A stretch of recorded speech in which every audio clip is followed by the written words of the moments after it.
on it. Well, President Trump's plan to increase defense spending comes as the U.S. is facing several deadly threats around the world, from the Middle East to Asia. Our John Jessup has that. And Pat, among those threats, the growing nuclear programs in North Korea and Iran, and the brutal terrorism of ISIS. George Thomas has that story. In the Middle East, ISIS continues on its path of death and destruction. The president says defeating the group and keeping Americans safe at home and abroad is a top priority. The Department of Defense presented its preliminary plan to the White House today to defeat ISIS. This plan has been delivered by Secretary Mattis, and who is currently briefing the principals on the option presented with today and seeking their input and feedback. Over the weekend, a 1,300-foot giant sinkhole was discovered in the Iraqi desert, believed to be the site where ISIS shot, then dumped up to 4,000 bodies. Most of the victims killed execution style, with their hands bound and their eyes blindfolded. Also, ISIS is reportedly using puppies as suicide bombers. Video has emerged allegedly showing ISIS fighters strapping an explosive belt to this puppy and planning to remotely detonate the device. Fortunately, Iraqi forces were able to rescue the dog and defuse the bomb.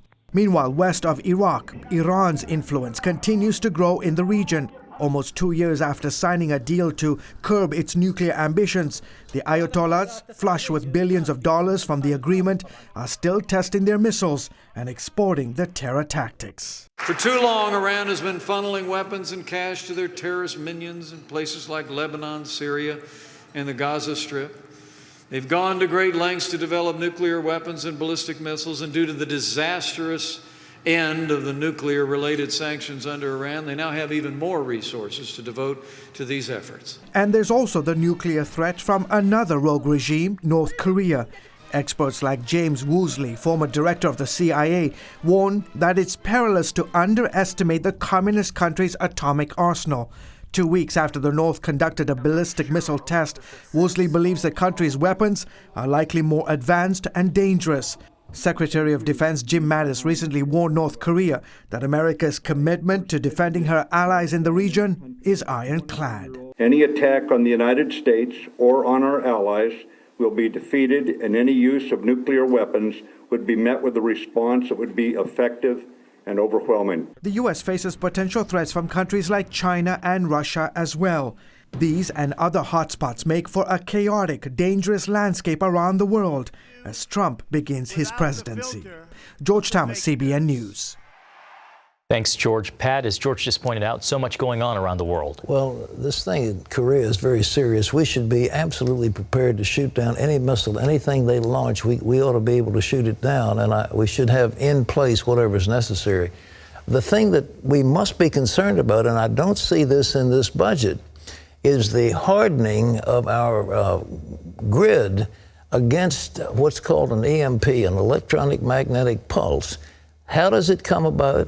All you need to do, and it's very simple, launch one missile over the pole from Korea around the middle part of America, like over Chicago, and detonate one nuclear bomb. That's all it would take to send out a pulse throughout this nation that would literally cripple our grid and our electronics and all of the trading of stock and in the thing that you might use to get your money, whatever that happens to be, and all the other electronic devices that we have in our society would come to a screeching halt. We wouldn't have electric power. It would be horrible.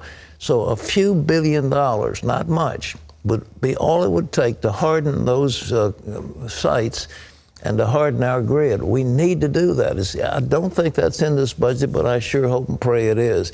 But now, what General Mattis said, overwhelming, I think we've got to deal with North Korea sooner or later, and it may be we need force against them sooner than later, but we'll have to remain cautiously optimistic.